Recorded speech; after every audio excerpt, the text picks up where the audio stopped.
आज की कहानी हैसियत। तनु और आकाश ऑफिस के बाद एक कॉफ़ी शॉप में बैठे अपने आने वाले जीवन की रूपरेखा के बारे में बातें कर रहे थे। उनकी सगाई होने वाली थी तो वह दोनों बहुत ही उत्सुक थे। आकाश कहने लगा, कल मम्मी ने रिंग पसंद करने के लिए बुलाया है तो हमारे साथ शॉपिंग के लिए आ जाना। तनु हौले से मुस्कुराई और कहने लगी कि तुम जो भी पसंद कर लो मुझे चलेगा, मुझे तो बस तुम पसंद हो। बदले में आकाश भी मुस्कुराया और कहने लगा, हम कितने लकी हैं ना जो हमारे घर वाले हमारे रिश्ते के लिए तैयार हो गए। तनु ने भी मुस्कुराते हुए सहमति में सिर हिला दिया। तनु और आकाश एक ही कॉलेज में पढ़ते थे, बाद में नौकरी भी उन्हें एक ही कंपनी में मिली थी। हालांकि वह दोनों तो कॉलेज के समय से ही एक दूसरे को पसंद करने लगे थे, लेकिन जब घर में शादी की बात चलने लगी तब उन दोनों ने पहले एक दूसरे से बात कर लेना ही सही समझा। सबसे पहले आकाश ने तनु से बात करने का फैसला किया। तनु भी उस दिन काफ़ी तनाव में थी क्योंकि उसके पापा भी उस पर शादी के लिए दबाव बना रहे थे। जब आकाश ने उसे अपने दिल की बात बताई तो उसका मन एक अलग ही सुकून से भर उठा। उसने तुरंत ही उसकी हथेली थामते हुए कहा कि मैं भी तो तुम्हें कब से पसंद करती हूँ, लेकिन मुझे समझ में नहीं आ रहा था कि मैं अपने दिल की बात तुम्हें कैसे बताऊं। आकाश कहने लगा, देखो यार, सीधी सी बात है, मेरे घर में मेरी शादी की बात चल रही है तो मैंने सोचा कि पहले मैं तुमसे बात कर लेता हूँ, तभी तो मम्मी पापा को अपने पसंद के बारे में बताऊंगा। तनु शर्मा गई और कहने लगी, मेरे पापा भी मुझ पर शादी के लिए काफ़ी दबाव बना रहे हैं। अब मैं भी उन्हें हिम्मत करके हमारे बारे में बता सकती हूँ। बस फिर क्या था, दोनों ने हिम्मत जुटाकर अपने अपने घर में अपने प्यार के बारे में बताया। तो पहले तो दोनों के घर वाले थोड़े नाराज हुए, लेकिन बच्चों की खुशी के खातिर आखिरकार वह मान ही गए। हालांकि तनु और आकाश के परिवार के आर्थिक स्तर में जमीन आसमान का अंतर था। तनु के पिताजी एक स्कूल में पढ़ाने का काम करते थे, वहीं आकाश के पिताजी एक बिजनेसमैन थे। आकाश खुद के दम पर कुछ करना चाहता था, इसलिए फिलहाल एक कंपनी में नौकरी कर रहा था, लेकिन आगे चलकर वह अपने पापा का बिजनेस ही संभालने वाला था। उसकी एक बहन थी जिसकी शादी हो चुकी थी, उसकी शादी भी बड़े घराने में हुई थी। खैर, अब दोनों की सगाई तय हो चुकी थी। अगले दिन जब तनु अपने ऑफिस से छुट्टी लेकर शॉपिंग के लिए पहुंची तो आकाश के मम्मी पापा और बहन वहां पर मौजूद थे। सभी लोग ज्वेलरी की दुकान पर पहुंचे, तभी आकाश के पिताजी को कोई जरूरी कॉल आया तो वह वहां से चले गए। आकाश और तनु मिलकर सगाई की अंगूठी देखने लगे। तब आकाश की मां ने तनु को ताना मारते हुए कहा, देखो बेटा, अच्छी सी रिंग पसंद करके लेना, कीमत की परवाह मत करना। हमारी जान पहचान के लोग देखेंगे तो उन्हें भी लगना चाहिए कि हाँ, अग्रवाल परिवार की बहू हो तुम। तो कोई हल्की सी सस्ती सी अंगूठी पसंद मत कर लेना। तनु उनकी बातों में छुपे हुए तर्ज को समझ गई, लेकिन आकाश को कुछ समझ नहीं आया। वह तनु से कहने लगा, देखा मेरी माँ कितनी अच्छी है, चलो बढ़िया सी रिंग पसंद करना तुम।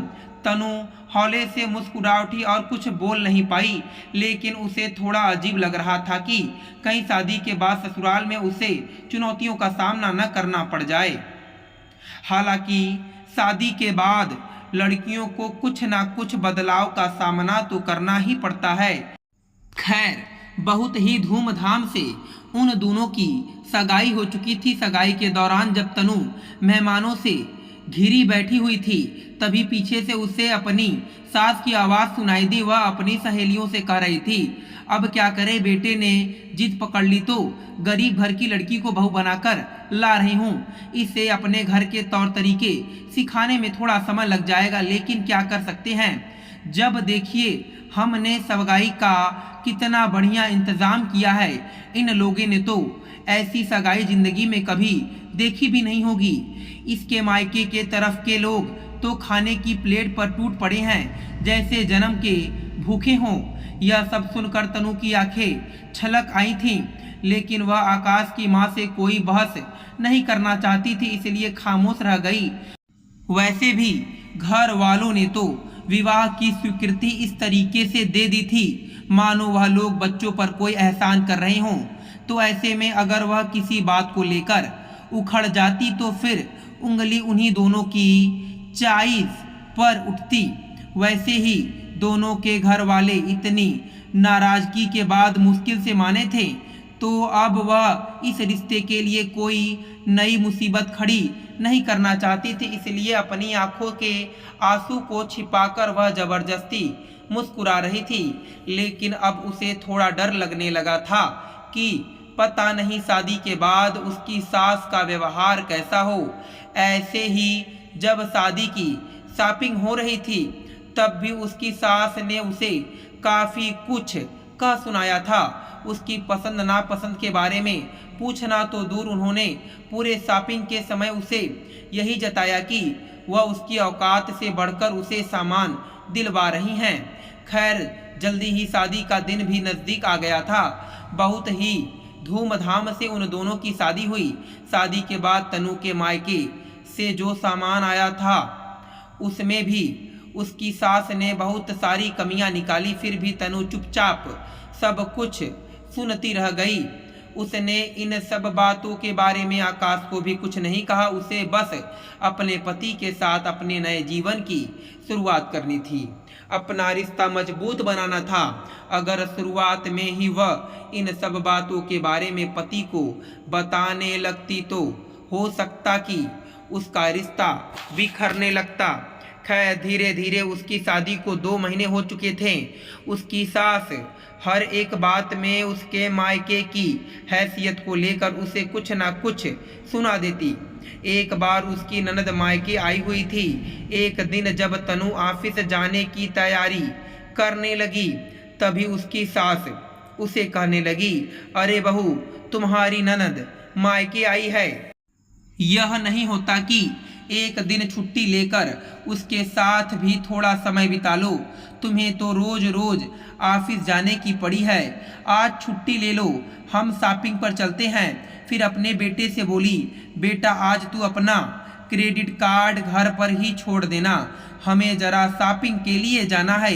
आकाश कहने लगा, ठीक है माँ, मैं अपना क्रेडिट कार्ड तनु को दे दूंगा। तनु ने भी ऑफिस से छुट्टी के लिए बोल दिया था। फिर वह तीनों शॉपिंग के लिए चली गईं। शॉपिंग पर जाने के बाद उसकी सास जब कोई सामान खरीद रही थी तब वह तनु का मजाक उड़ाते हुए कहती कि तुमने अपने मायके में कभी इतना महंगा सामान देखा नहीं होगा।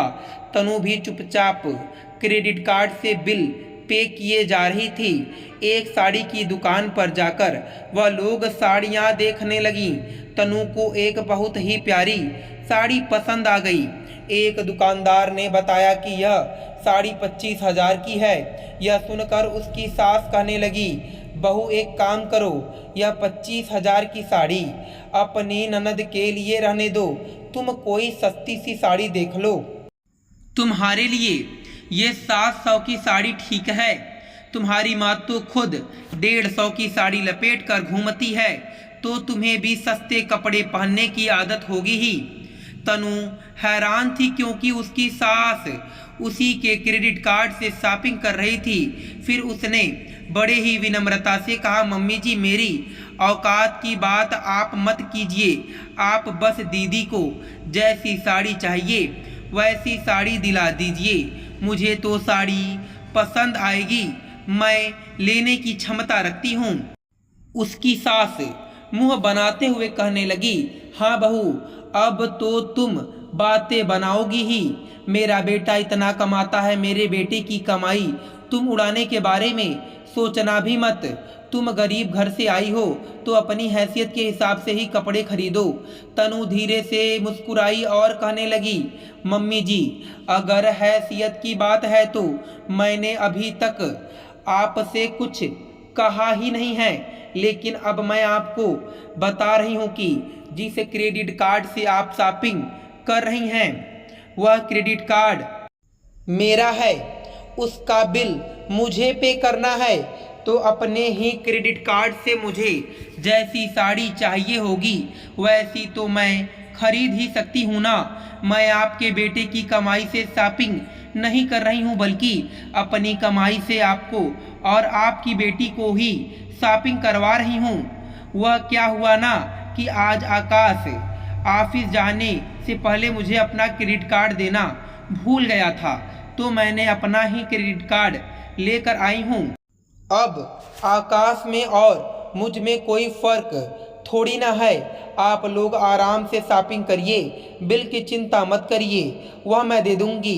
इतना कहकर वह मंद मंद मुस्काने लगी। अब तो उसकी सास के चेहरे का रंग सफ़ेद पड़ गया। उसकी ननद भी बिल्कुल सकपका कर रह गई थी। उसे तो उम्मीद ही नहीं थी कि भाभी का दिल इतना बड़ा है कि वह अपनी कमाई से उसे शॉपिंग करवाने के लिए लाई है। वह तो सोच रही थी कि यह क्रेडिट कार्ड उसके भैया का है। अब दोनों माँ बेटी बस एक दूसरे का चेहरा देखे ही जा रहे थे। तनु ने अपने लिए एक अच्छी सी साड़ी पसंद की और उसने अपनी ननद को वह साड़ी दिलवा दी जो उसकी माँ कह रही थी। खैर, उसके बाद तो पूरे समय दोनों माँ बेटी का मुंह बंद था। वापस आते समय तनु बोली, मम्मी जी चलिए थोड़ा गोलगप्पे खा लेते हैं। अब दोनों वैसे तो शर्मिंदा थीं, फिर भी सहज होने के लिए उन दोनों ने बहू की यह बात मान ली। फिर तीनों ने मिलकर गोलगप्पे खाए। उस दिन के बाद से उसकी सास ने कान पकड़ लिया था कि कभी भी बहू की हैसियत की बात नहीं करेगी, क्योंकि उस दिन वह समझ गई थी कि बहू की हैसियत क्या है।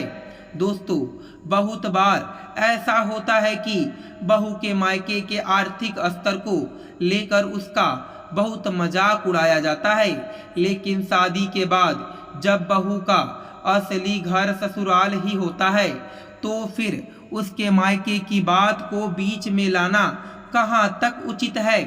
आपके क्या विचार हैं, कमेंट करके जरूर बताइएगा। फिर मिलेंगे आपसे अगली कथा में। आप सभी का धन्यवाद।